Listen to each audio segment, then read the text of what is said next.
Welcome back बच्चों। Study time 11 में आपका बहुत बहुत स्वागत है। बच्चों, आज हम आपको बताएंगे पुष्पीय पादपों में लैंगिक जनन यानी कि सेक्सुअल रिप्रोडक्शन इन फ्लावर्स। तो इसके बारे में आपको पहले हम इसकी स्ट्रक्चर के बारे में बताएंगे। तो स्ट्रक्चर के बारे में बताने से पहले हम आपको एक बात क्लियर करेंगे कि इसमें आप क्या क्या पढ़ोगे।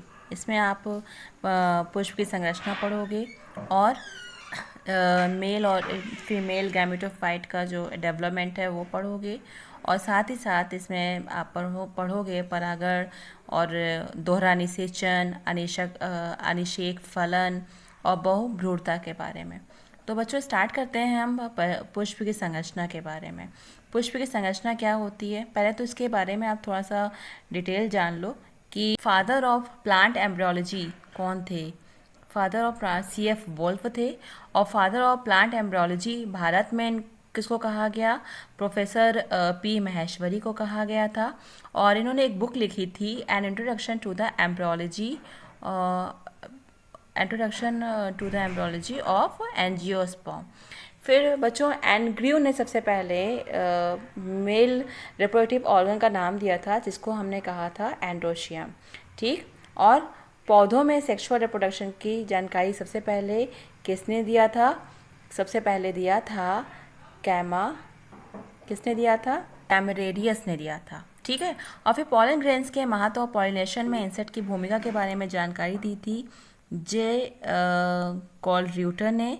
और फर्टिलाइजेशन में पॉलन ट्यूब्स के बारे में बताया था MSI ने। ठीक। चलिए, अब इसके बाद हम लोग शुरू करेंगे कि पुष्प की संरचना के बारे में, यानी कि स्ट्रक्चर ऑफ फ्लावर्स के बारे में। बच्चों, पौधों में क्या होता है, जो एंजियोस्पर्मिक प्लांट होते हैं वो क्या होते हैं? एंजियोस्पर्मिक प्लांट वो स्पेशल प्लांट होते हैं। ठीक है, वो स्पेशल प्लांट होते हैं। क्यों स्पेशल प्लांट होते हैं? क्योंकि इन प्लांट्स पर फ्लावर होते हैं। और बच्चों, इन प्लांट्स पर फ्लावर होने की वजह से इनको हम स्पेशल प्लांट बोलते हैं।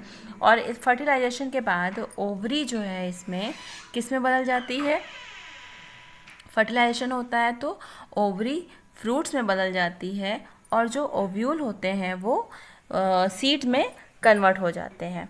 अब इस प्लांट के लाइफ अगर देखा जाए तो दो स्टेजेस देखने को मिलती हैं। इस प्लांट की लाइफ में हमें दो स्टेजेस देखने को मिलती हैं। एक वेल डेवलप्ड स्पोरोफाइट होता है और दूसरा अंडर डेवलप्ड गैमेटोफाइट होता है। दोनों ही स्टेज जो हैं वो कैसी होती हैं? देखो, पहला स्टेज जो होता है वो स्पोरोफाइट होता है, दूसरा स्टेज गैमेटोफाइट होता है। और दोनों ही स्टेज जो होती हैं वो एक के बाद एक उनकी लाइफ साइकिल में आती रहती हैं, जिसे हम अल्टरनेशन ऑफ जनरेशन कहते हैं। स्पोरोफाइट एक डिप्लॉयड स्टेज होती है, जबकि गैमेटोफाइट एक हैप्लॉयड स्टेज होती है। ठीक, यहाँ तक समझ में आया? फिर से सुनो, पौधों में जो एंजियोस्पर्मिक प्लांट होता है वो इसको स्पेशल इसलिए माना गया है क्योंकि इस पर फ्लावर्स होते हैं। और जब फर्टिलाइजेशन होता है तो इसके बाद ओवरी फ्रूट्स में कन्वर्ट होता है और ओव्यूल सीड में कन्वर्ट हो जाता है। इस प्लांट की लाइफ साइकिल अगर देखते हैं तो दो स्टेजेस देखने को मिलेंगी।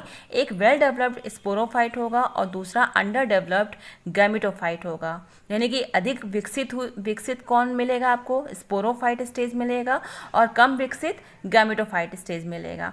और दोनों ही स्टेजेस इनकी लाइफ साइकिल में एक के बाद आती रहती हैं, जिसको हम अल्टरनेशन ऑफ जनरेशन कहते हैं। अब बच्चों, स्पोरोफाइट जो होता है वो एक डिप्लॉयड स्टेज होता है, जबकि गैमेटोफाइट जो होता है वो हैप्लॉयड स्टेज होता है। यहाँ तक समझ में आ गया?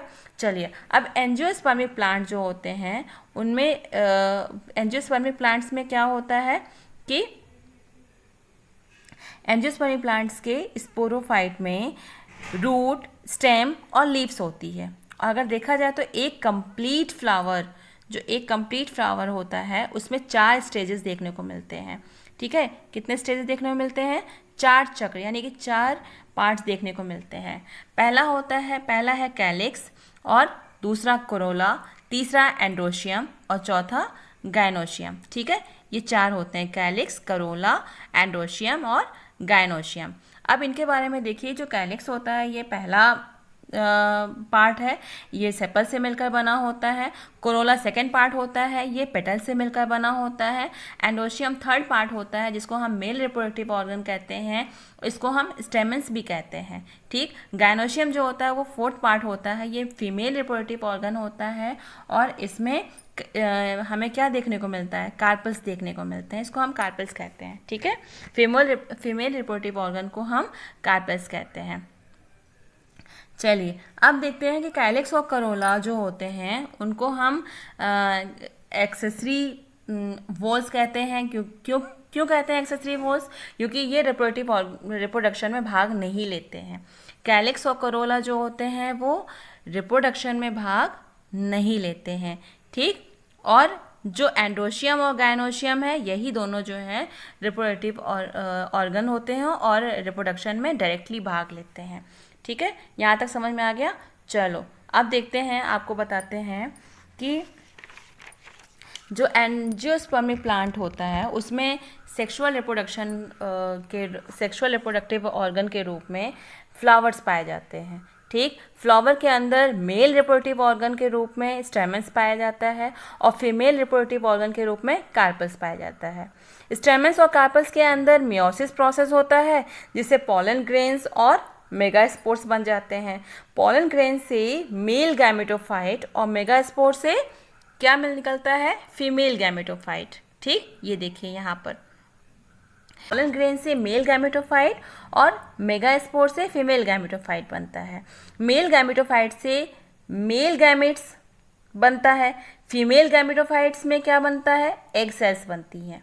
ठीक, फीमेल गैमेट्स और एग का फ्यूज़न होगा और जब फ्यूज़न होता है तब आपको पता है क्या बनता है, जाइगोट बनता है। फिर यहीं फर्टिलाइजेशन होता है। फर्टिलाइजेशन के बाद जाइगोट किसमें, जाइगोट ओव्यूल को जाइगोटिक ओव्यूल मिल जाता है हमें और फिर इसी जाइगोटिक ओव्यूल को सीड्स कहते हैं। और जाइगोटिक ओव्यूल्स का अंकुरण होता है यानी कि जर्मिनेशन होता है और जिससे नया स्पोरोफाइट डेवलप हो जाता है। ठीक, इतना समझो, उसके बाद फिर हम आगे आपको पढ़ाएंगे। ठीक, थैंक यू क्लास।